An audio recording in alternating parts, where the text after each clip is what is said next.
Over to you, Kate.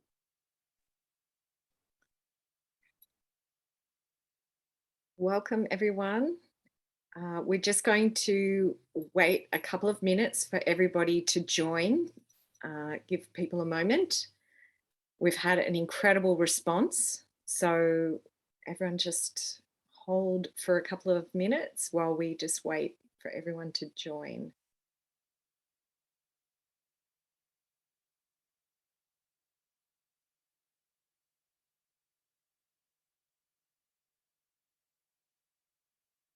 We're really looking forward to this afternoon, and I think there's over 400 people joining us from around Australia, which is very, very exciting. And I hope that if you haven't already got your tickets to the convention in Canberra next month, please get on the Rethink Addiction website and look to join us there.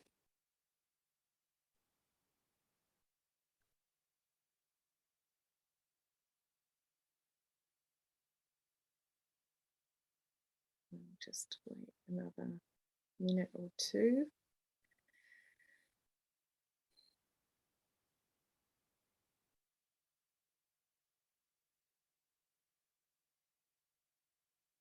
I'd like to start, I think.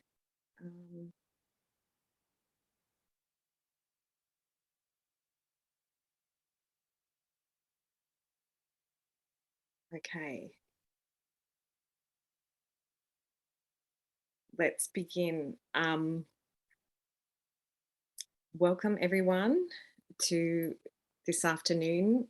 We're, as I said, I have a great event planned, lots of important discussion. I would like to acknowledge the traditional owners, custodians of the land in which we meet today, and pay my respects to the elders past, present and emerging. I'm going to take a second to introduce the panel members that we have here today. Professor Dan Lubman, he is the Rethink Addiction spokesperson. We have James Shannon, who is head of film and content of the Shannon Company. We have our incredible lived experience participants, Baden Hicks, Jess Kennedy, Jacky Barber and Paul Fung. So I'd like to hand over to Dan, who will introduce this afternoon's session. Thanks so much, Kate, and welcome to everyone, and thanks for this brilliant response. So I'd like to just take a moment to pay my respects to the custodial lands on which we stand. I'm on Wurundjeri land of the Kulin Nation, and pay respects both elders to past, present and emerging. So thank you all for joining us today. We are absolutely delighted to be launching these videos today. I think when you see them, you'll be as excited as I am, because this is something as part of the Rethink Addiction campaign that we've been really driving to do for a long time, amplifying those real stories of addiction, that understanding people with lived and living experience, and really amplifying the stories so that we can break down much of the stigma and misconceptions that we know are out there in the community. Why are we doing this? Well, we know that 1 in 4 Australians will struggle with an alcohol, drug or gambling problem at some time in their life. We know that stigma is enormous. You know, addiction is one of the most stigmatized health conditions, and that prevents people from seeking help, often for decades. But rather than offering support and compassion, we often condemn people and blame them for their drinking, drug use or gambling.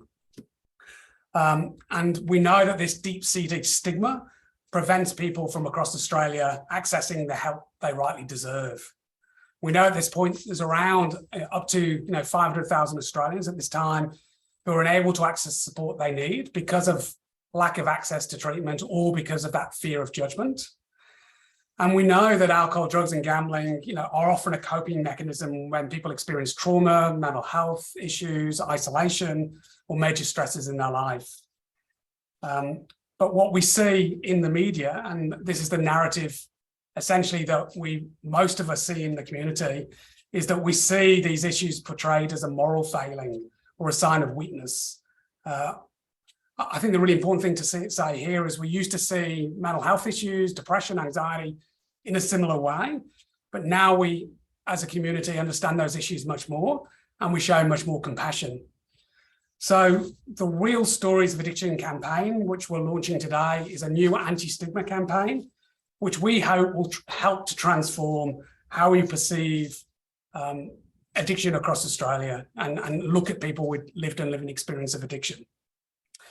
The Rethink Addiction campaign is part of a broader campaign where we've brought together over 60 organisations across the country who are passionately calling for a change in the way that we look at and respond to addiction. And we're really excited, as Kate said, to be having our first inaugural national convention in Canberra between the 12th and 14th of September, where we're bringing people's lived experience stories to Canberra, to our nation's capital, to really call on policymakers to say that, we need to address this issue urgently and there's got to be a better way. So if you haven't got your tickets already, please go on the Rethink Addiction website and book up, because tickets are really selling fast.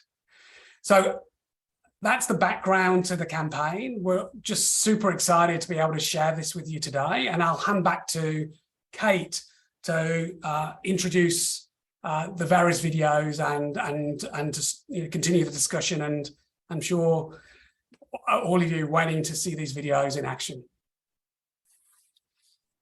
Thanks, Dan.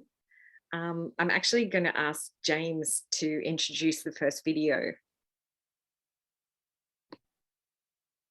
Hi, everyone. I might just start very quickly by explaining the relationship between Turning Point and the Shannon Company. We are a behaviour change communications company, which means we specialise in creating communications that are designed to obviously ask people to change their behaviour. But one of the things that I think sets us apart from most communications companies is that we strive to only work with organisations that whose sole purpose for being is to improve people's lives. And obviously Turning Point is no exception in that regard. I was very excited when I was asked to be involved in this project.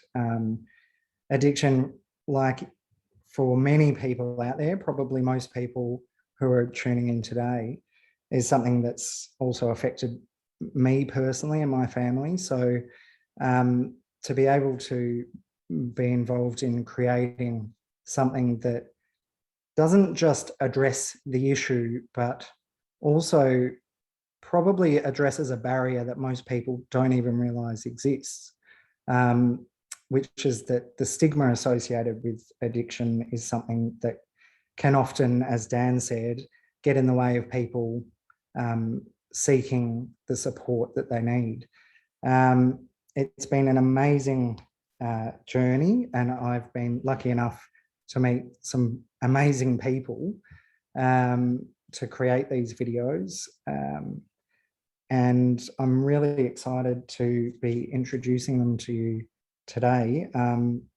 So without any further ado, I guess let's introduce our first video, which features Baden. I'm going to get a little bit repetitive today if I have to introduce all of these videos, because I have to say with every single one of them, their stories are compelling and engaging, and I think you're all going to love them. So here we go. Let's watch Baden's story.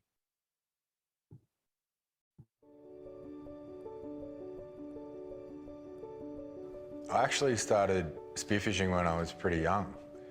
Had a paper round, saved up a bit of money and got a Hawaiian sling, and started walking down the end of the street where there was a reef and started spearing fish down there. It just had a bit of a draw. It drew me in, the ocean, like I love the ocean. Just find it very therapeutic. Just an escape. Like, it's an escape from everyday life. Like, I mean, there's no phones, or if you're under the water, no one can nag you. My mind races a lot, and diving would just calm everything down. I really need that to be an observer of my thoughts, so my thoughts don't control my actions. I remember the first time I discovered the reef. Like, I just always noticed this shadow in the water. Yeah, put on a mask and snorkel and decided to swim out there one day, and it was amazing. Like, all the reef and the fish that were out there. And then I eventually got a job in a dive shop, and all up I worked there for 8 years. Over that time, I was the vice president of a spearfishing club. I did competitive spearfishing, got a sponsorship. Also, I think it still stands. Like, I got the record for the biggest cuttlefish speared in Victoria, but we had to get it weighed on government certified scales. So I ended up having to take this thing into Woolworths at the deli and get it weighed by a guy that was working behind the deli counter with ink going everywhere, all over the counter, and making an absolute mess, and then get this guy's address and details to put him on the paperwork, and get other witnesses, and yeah. We were eating it for the next week, and got a bit over cuttlefish, eating cuttlefish that week. 1 in 4 Australians will struggle with alcohol, drugs or gambling in their lifetime. Just one part of Baden's story is his lived experience with drug addiction, but it's often the only part that people choose to see. Right now, roughly 500,000 Australians living with addiction are unable to access the support they need due to a lack of available treatment or fear of judgement. People shouldn't be defined by their substance use. I'm a father, I'm a grandson, I'm a brother. Addiction shouldn't define you as a bad person or a weak person. Addiction's just a symptom of some underlying issues. Given the right support, we can offer a lot, which is what I'm trying to do these days. Discover the real stories of addiction without the stigma. Share your story, and together, let's rethink addiction.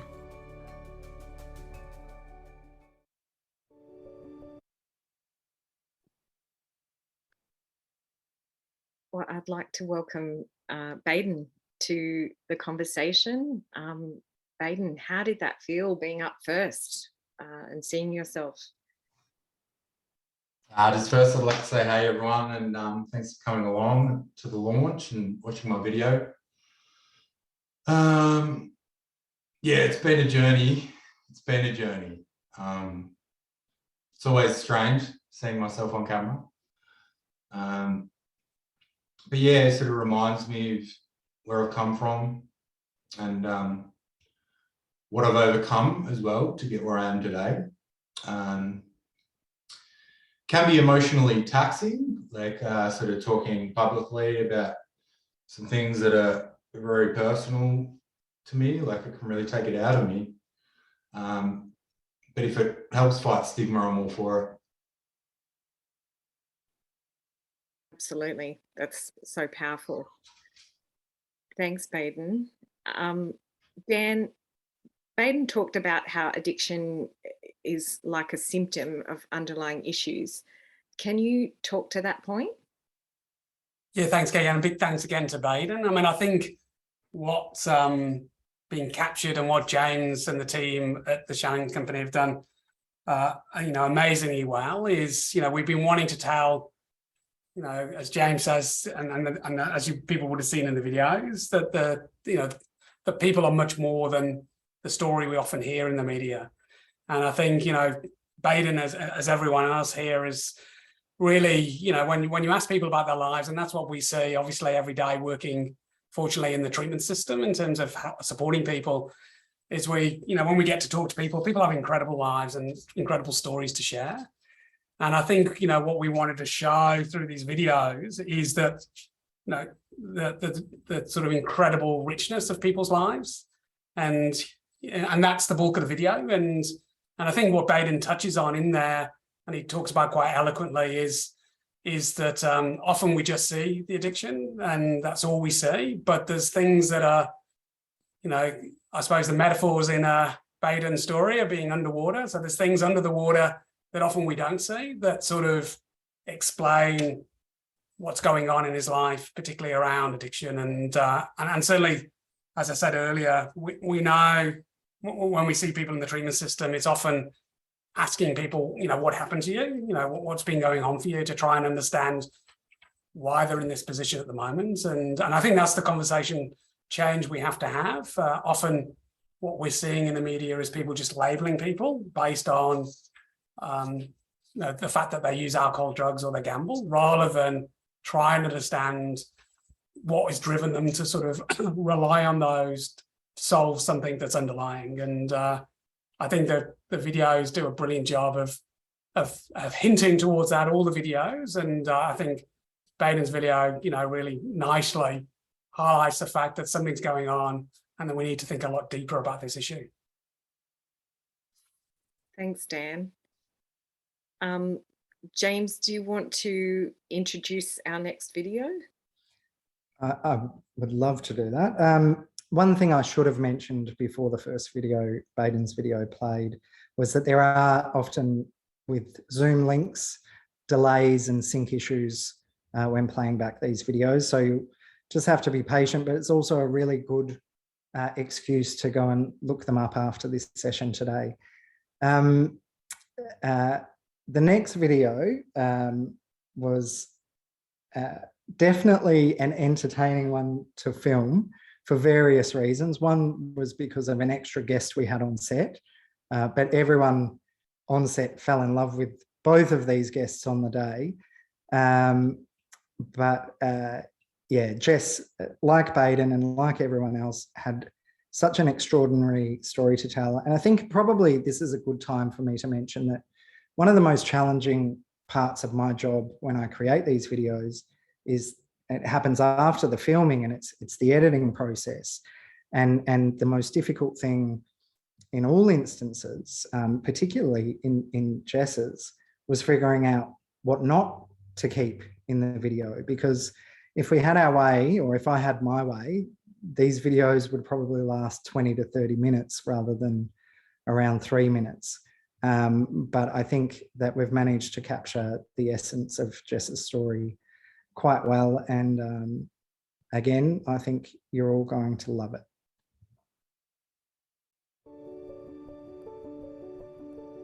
I think I've always had this need to help people because I've always needed help myself. I don't want anyone to feel how I ever felt, isolated, mistreated, full of trauma and things I've had to work through. So that drew me to rescuing animals, because they're just like us. They need love, they need connection. And the minute you give it to them, they just turn into these incredible dogs who are so happy that you have put the time into them, and they just attach themselves to you in a really loving way, and it's beautiful. I could have adopted any other dog in that shelter, and I would if I could. I don't think my wife would let me come home with 100 dogs, but I would if I could. But instead I adopted this dog who didn't know how to be a dog because they'd never been allowed to be one. And that resonates with me because I've never really been allowed to be who I am. And today I am who I am. And Delilah is getting there. She's getting to that point, and it's such a beautiful thing to see. It's just, makes my heart melt looking at her. 1 in 4 Australians will struggle with alcohol, drugs, or gambling in their lifetime. Just one part of Jess's story is her lived experience with prescription drug addiction, but it's often the only part that people choose to see. Right now, roughly 500,000 Australians living with addiction are unable to access the support they need due to a lack of available treatment or fear of judgment. I draw a line down a page, just really simple. And on the left is the person who I was, the person who took a lot of drugs, who drank, who, you know, wasn't very nice to people, who did things that really, you know, society looks down on. But that person wasn't well. And then on the right-hand side, you have me now. And so the person today rescues dogs and puts back into society, is a positive contributing member of society. The person on the right functions, builds relationships, isn't as scared of being abandoned as she once was. And, you know, now I get to help people in the job that I have. And I help people who stand where I once stood, outside the door of a drugs and alcohol service, ready to take that step through that door and make a change in their life. And I'm there to welcome them in. Discover the real stories of addiction without the stigma. Share your story, and together, let's rethink addiction.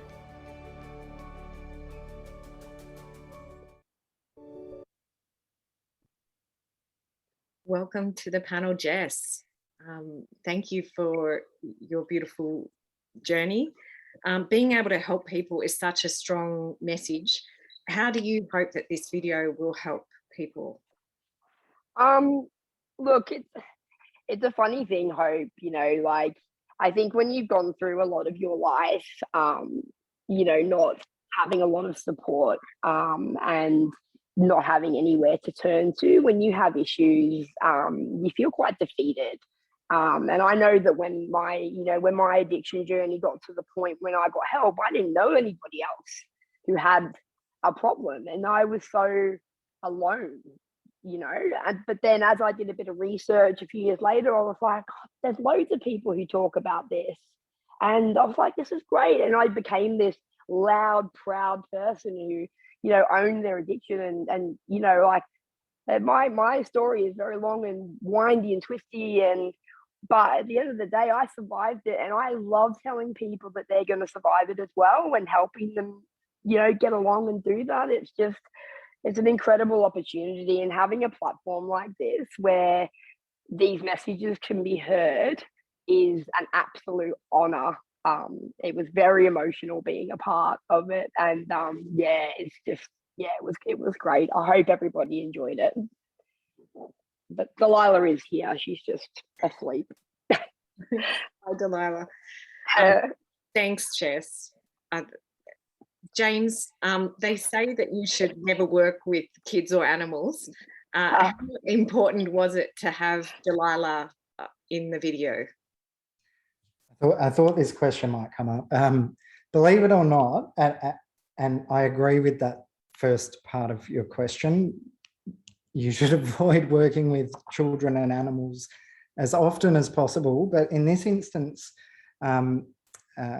Jess, as I did with all the other people who participated on the day, we got to have a chat prior to the shoot to get to know each other a little bit. And Delilah's just such an important part of Jess's story that I thought we'd be crazy not to have her there. And to all of our relief, I guess, she's probably the most well-behaved dog I have ever seen on a set. And I doubt we'll ever find another one. So Delilah may have another career ahead of her if she wants it. But, you know, I think the most important thing about having Delilah there was that and everyone's just witnessed it. It is so obvious the love and care that comes from Jess towards Delilah. And, you know, it's, I guess one of the aspects of this campaign is that that's what we should be focusing on. It is a quality that Jess has that is absolutely infectious. And it is the quality that everyone should be seen. And you know, as Dan suggested at the beginning, addiction is a part of many people's lives, but it is not the part that defines them. And I think Delilah helped Jess demonstrate that. Absolutely. Thanks. I just want to inform you, James, that that's the 5th time you've made me cry now. Oh. So again, that was very sweet. Thank you. That was really lovely to hear. Really appreciated that. Thank you. And I'll just add at this point that if there's any questions that you want to ask any of the panelists, please put them in the Q&A and we'll try and get to them at the end of today's session. So let's move on to video number 3. All right, so I think that's my part again. So Jacky is was a bit of a surprise package for me because, as you'll see, Jacky is a performer, and but Jacky also is. The first impression is that she can be quiet and she seems a little bit shy. But then when Jacky talks about the thing that she's passionate about, this whole other person comes to life. And it was just such a treat to get to see a small snippet of the performer Jacky come out on screen. So I think you'll all enjoy this.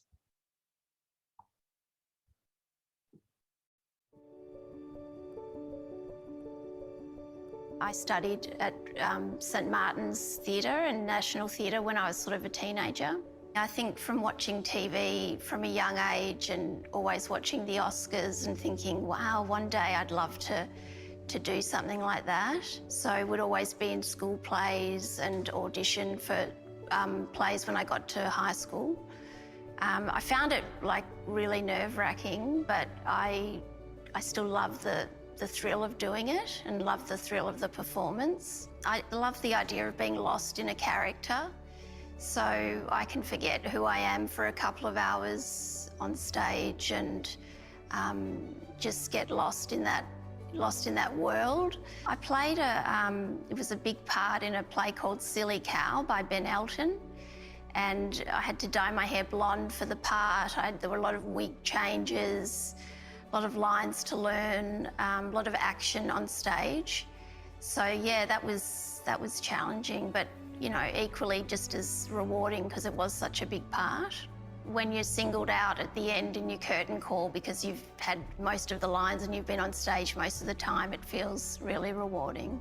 Yeah, you sort of waiting to go on like in the wings. It's really nerve-wracking and you sort of think why you put yourself through it, but then you know, you feel the audience out and then you get your curtain call and it's great. You know, it's the biggest rush. I just love being listened to, you know. That was something I wasn't afforded maybe when I was younger. So when you've got the stage, you've got everyone's ear, you've got everyone's attention and, you know, the lights are bright to show you up. So it's a miraculous feeling. 1 in 4 Australians will struggle with alcohol, drugs or gambling in their lifetime. Just one part of Jacky's story is her lived experience with alcohol addiction. But it's often the only part that people choose to see. Right now, roughly 500,000 Australians living with addiction are unable to access the support they need due to a lack of available treatment or fear of judgment. Being sober is a really enlightening process, you know. It's a hard, raw process, but it's so important. And in some ways, I still feel like that sort of 15-year-old girl that stopped growing when she started to drink, and now I'm, you know, still growing up. Discover the real stories of addiction without the stigma. Share your story, and together, let's rethink addiction.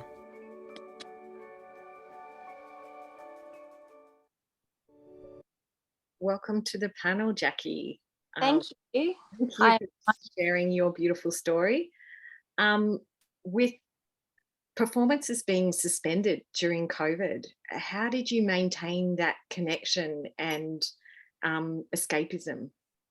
Well, to be honest with you, I have watched a lot of Real Housewives, but that's sort of beside the point.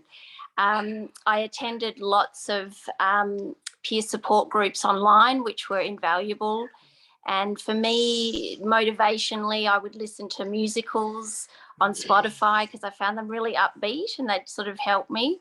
And I just think keeping that connection with others and always keeping a positive outlook is the key.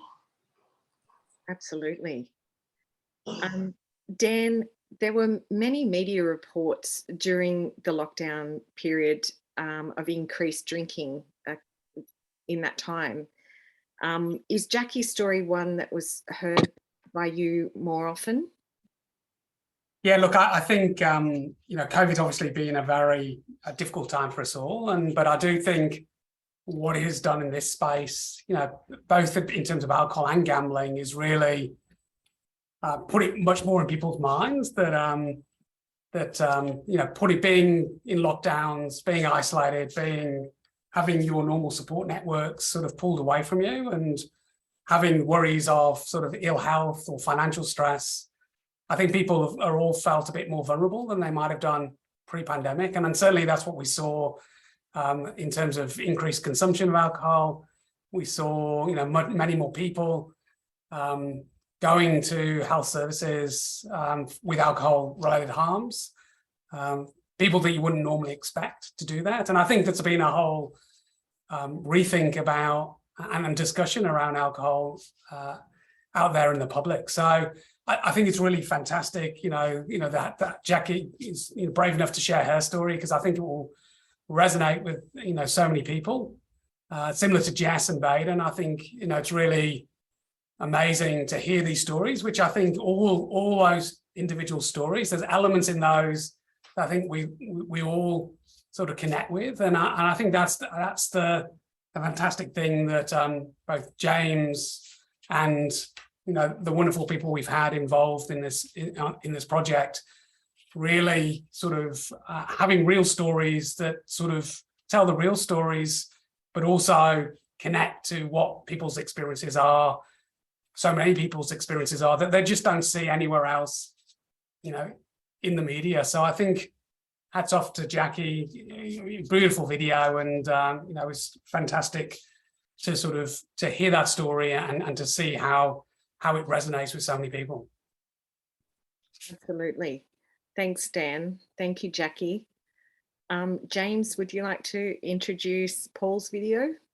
I would. I also just before I do want to touch on something that Dan just said. I mean, these are people's real stories, and in a way, just coming off the back of Jacky's video, we're all stars in our own show, and we only get one chance and one opportunity to live this life. And I think the thing that all of the people that we got to film and photograph, I should mention, some people's stories may come a little later, but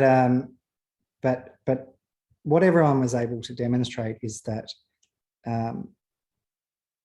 these are the stories that they want people to hear. These are the stories that we should all want people to hear. They're the best parts of us. They're the things that we're most proud of. One person that definitely nailed it in that regard was Paul. I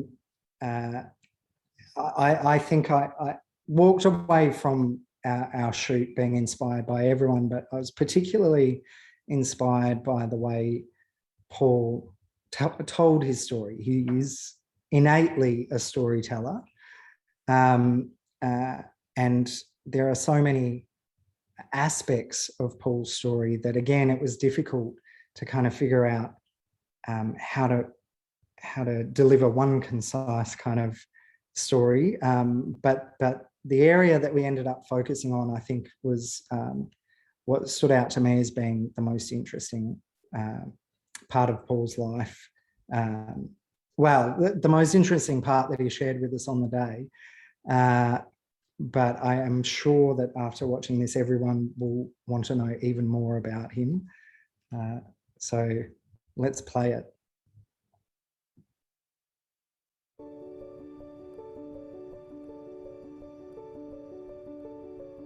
So I was typical Australian. Football in the winter, cricket in the summer. So sports and every sport. So horse racing, again, a national sport of Australia, you could say, because we have a public holiday for a horse race here. A friend of mine took me to the Melbourne Cup. I think we would have been in year 8, so about in our early teens. And I just found it quite inquisitive, and, you know, everyone's running around, and I was like, oh, this is interesting, you know, and you can make money from it. That's sort of, it was like two things came together, and I was like, wow, this could be my world. So I finished high school and then became an apprentice jockey because I was small enough, I was light enough, and I just thought, well, I wasn't good at school, so I'm going to be interested in these animals. I'd never touched a horse in my life. And I just thought, well, what's to love about these? You know, I hear everybody has ponies and all these things, and then I just developed this great bond with the animal, just to try to work them out, because I felt that they needed that love, connection and relationship, something that I needed and what I was seeking, because I didn't feel I had a relationship even within my family or friends where I could really be me and tell them secrets or things that I had done. Well, it felt like it was a two-way relationship. I gave them something and they gave me something. So just learning to ride, like I'd never ridden before in my life. I thought it was just, you know, you jump on their back and you hit them and they move forward. You know, like a car, you put it into gear and they go, but it's not. It's learning about trust, it's learning about bond, relationship, communication, you know, through verbal and through different aids, that it was like, wow, okay, I'm listening, you listen to me, and just developing that rapport became like, we can do this together. It took me that time to understand that, you know, what you give out is what you get back. 1 in 4 Australians will struggle with alcohol, drugs or gambling in their lifetime. Just one part of Paul's story is his lived experience with gambling addiction. But it's often the only part that people choose to see. Right now, roughly 500,000 Australians living with addiction are unable to access the support they need due to a lack of available treatment or fear of judgment. It played a big role. The shame and stigma was just like, oh no, what's everybody going to think? If people actually know the truth, how are they going to react? I don't want to tell anybody about it. And that just kept holding me further and further back. And knowing myself is really important. Like they say, if you can love yourself, you can love another. I've learnt to love myself in time, because I didn't like myself for a long period of time. And that's how you can like and love other people too. I know they're simple words that just can roll off your tongue, but to have that genuineness of, if you can do it to yourself and explore that, you can give that out as well. Discover the real stories of addiction without the stigma. Share your story, and together, let's rethink addiction.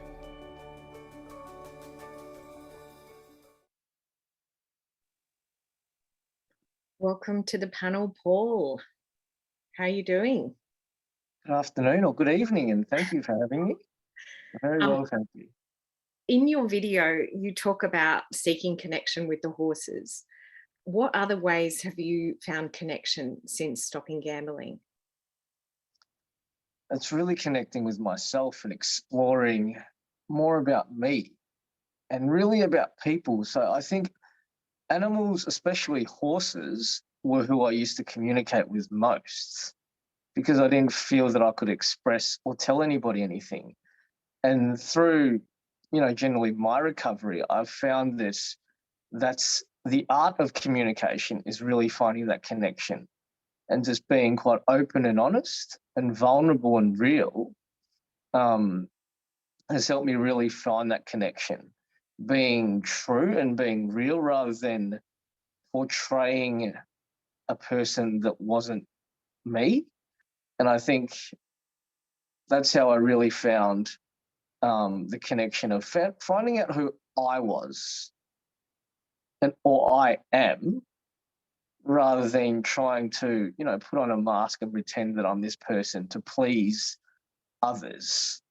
Well, the real ways I've found connection since the gambling has stopped. Thank you, Paul. That's so important. James, tackling difficult topics is something that the Shannon Company is used to doing. Why was Paul's story important to tell? It's a really good question, and I guess we have to start with understanding what makes a topic difficult. And I think the word difficult is used when we talk about addiction because it's difficult to talk about. I think Paul's story was important and I think the stigma side of things is also something that there's probably a lot of people out there who perpetrate this or perpetuate this stigma without even realizing that they're doing it.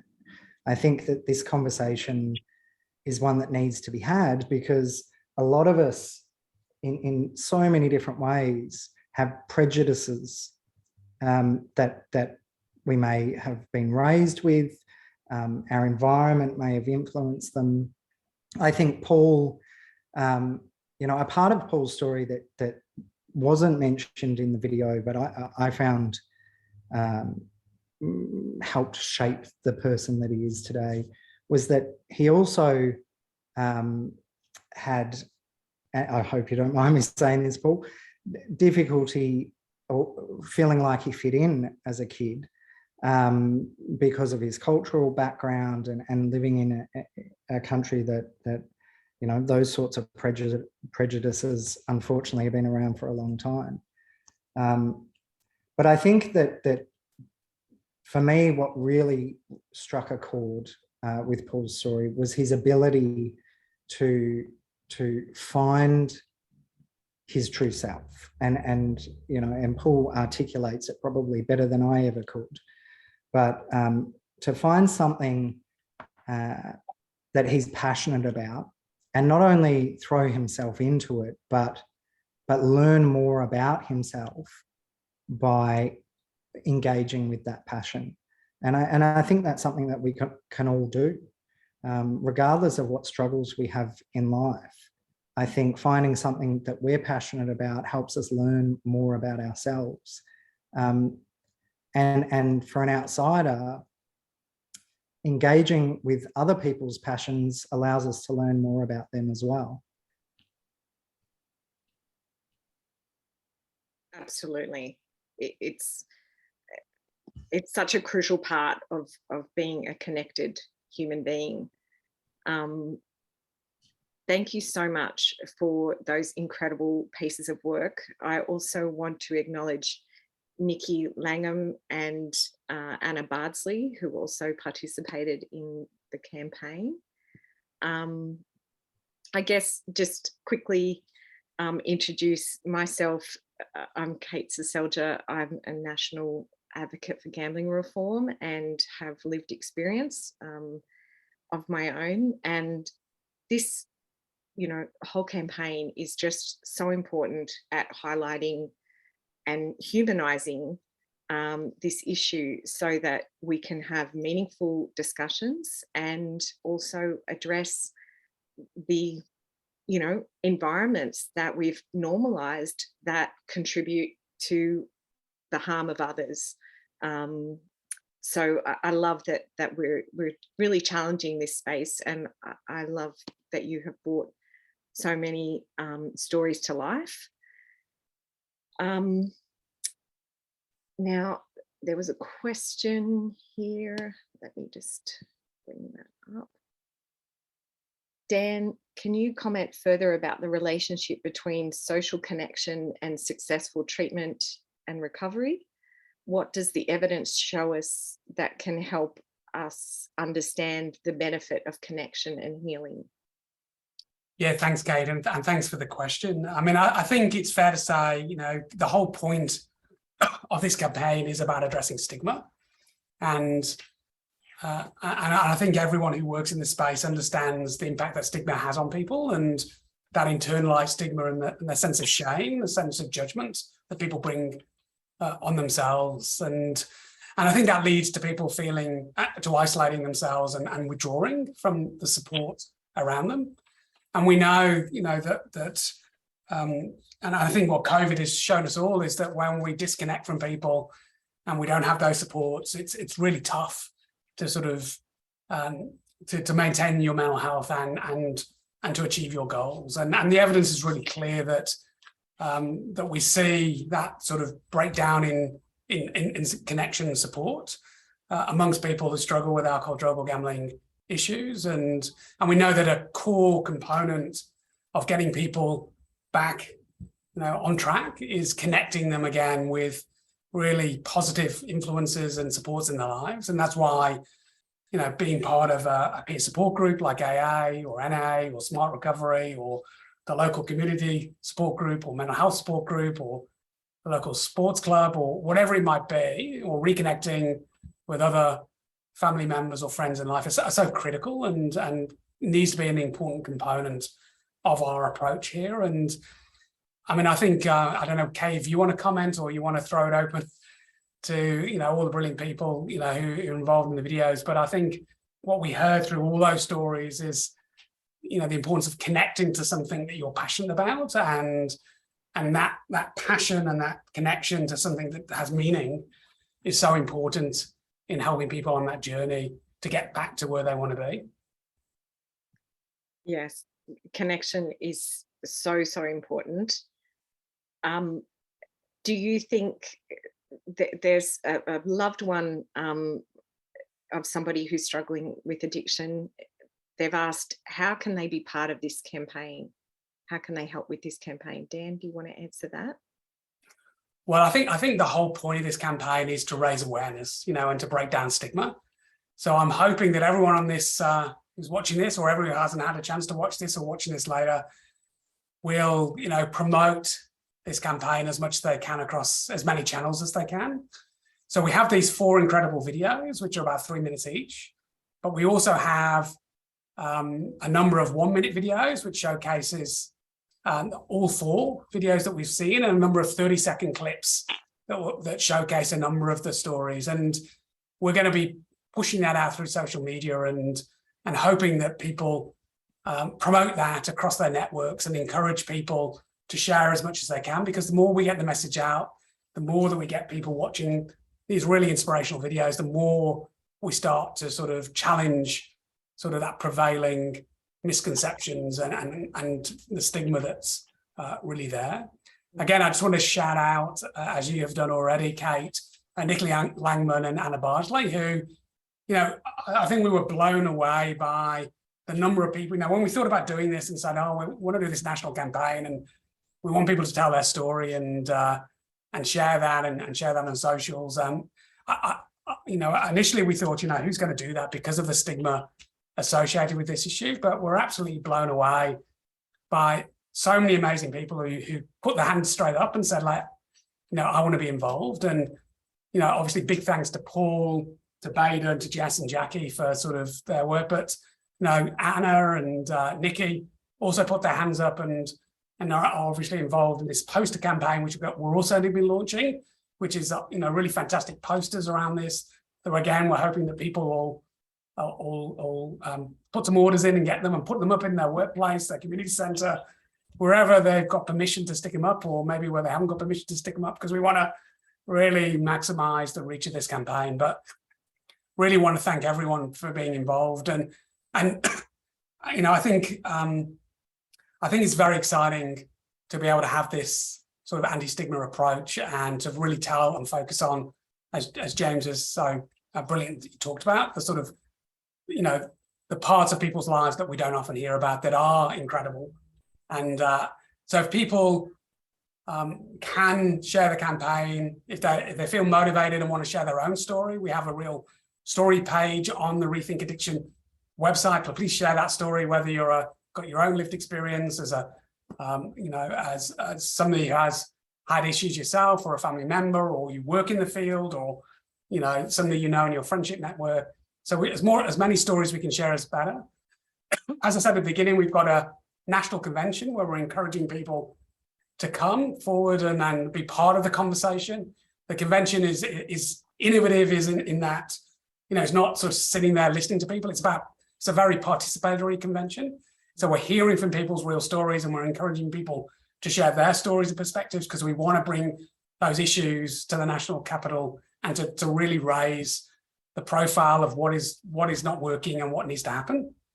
So I think that would be, amazing if people could do that. Yes. I'm going to throw this one over to the panel. How did stigma impact your help seeking? Who wants to buzz in first? I'd love to jump in. Go for it. So stigma, I feel like stigma has haunted me my entire life. It's constantly got in the way of everything I did, whether it was when I was in active addiction and went to get help from doctors and was told I was a drug seeker and they weren't going to help me, to then, my further demise from there, and even stigma from people that you don't expect, family members, friends, you really see people for who they are, and it can be a really tricky process, and it can be a massive barrier to getting better. So overcoming stigma around it is, just a huge passion of mine, because I just know how hard it is to get help. I know in the gambling space, there has been so much stigma around, the narratives that we don't even realize, the terminology that the industry has put out there, like problem gambler and things like that. That's so heavily stigmatizing, taking the heat off the dangerous products that are, so widely accessible, and making it the person's problem. So, really having a look at the vernacular that's in our culture is another really important thing to do to move towards change in this space. What's another question? Yeah, I suppose just on stigma. Yes.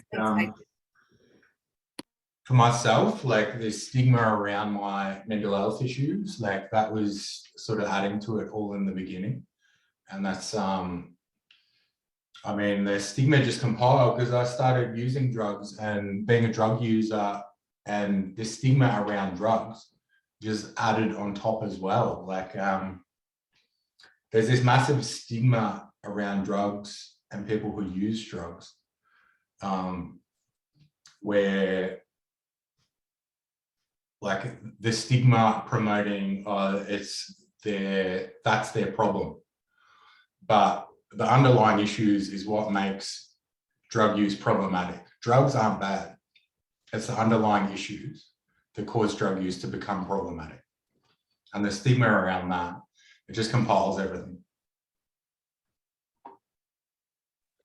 100% Baden. That's so true. And mental health going alongside addiction is, there's a lot of stigma around both of those things. But as someone who was a high functioning addict, I went through, I'd walk to work during the day and see people drinking in the street and be like, I'm all right, that guy's worse than me. And that was stigma, so it goes across many different levels, and it is something that really does need to be addressed. Definitely. It's really such a huge issue, that we often, have separated the body into bits instead of seeing the human being as a whole. And so, better communication between services and things like that can be really important in understanding the whole human that's in front of them, and not just assigning labels. Dan, can I just add something, to what Baden and Jess just touched on? I think beyond sharing your stories and sharing the campaign, I think another thing we'd really urge people to do is just to start talking. Talk to your friends, talk to your colleagues about addiction, about lived experience, about stories or journeys that you've been involved in, because I think mental health is a really good sort of example of how COVID has caused us as a community to start talking about mental health a little bit more. And I think we're actually starting to make some headway. But addiction, unfortunately, is an issue that seems to often be hidden and swept under the rug. So beyond sharing the stories and sharing the campaign, just start the conversation, because it's so, so important. Definitely, just having that conversation is so important. Dan, did you want to wrap it up? Thanks, Kate. I think we could be going all night here, I think, because thanks for the comments. Thanks for the really beautiful messages in there around people's experience of watching these. I mean, I think I've seen these quite a few times now, but every time I watch them, I continue to be blown away by people's honesty and sincerity and the beautiful stories that they share. So just want to take that opportunity to thank James from the Shannon Company and his amazing team for helping us create these stories and showcasing that addiction is so much more than people are so much more than sort of how we think about them. He did a fantastic job putting people at ease. So really big thanks to James and the team. Huge thanks again to Baden, Jacky, Jess and Paul, really for sort of exposing themselves in such a way and sharing their amazing stories. Also big thanks, as I said before, to Anna and to Nikki, who we would love to have included, but unfortunately timelines and budget didn't allow that, but certainly will be front of mind for, if we're able to expand on this campaign in any way. And big thanks for being involved in the posters that we have. And Kate, thank you so much, for your passion and inspirational journey in this space and the work that you do. And, really delighted that you could share this session and really bring your perspective to this. We're really privileged to have you part of the campaign. And if people want to see more of Kate, please come to the convention. She's got an amazing story to share, and I think you will want to be there to hear it. So thanks to you, Kate. I just want to, before we finish, just to thank everyone on the panel and everyone here for attending.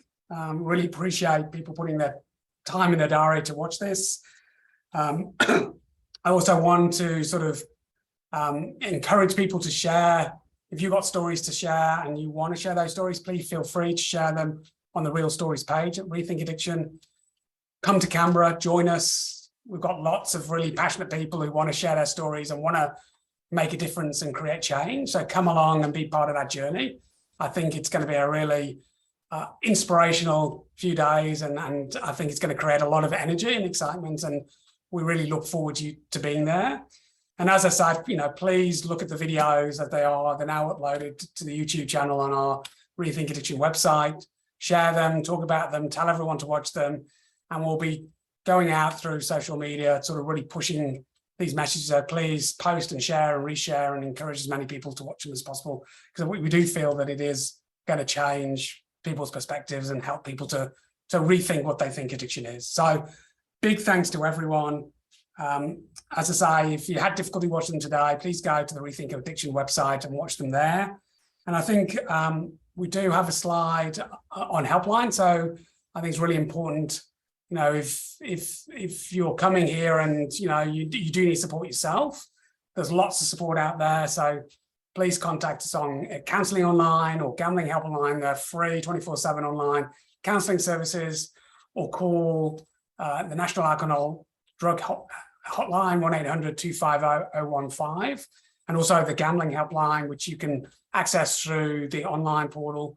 Really important that the help is out there, readily accessible. And if you know anyone or a loved one or friend or family member who's struggling, yeah, please encourage them to reach out for support. Thanks again to everyone. Thanks again to the amazing team behind the scenes who've helped us put it all together. And thank you so much for your attention.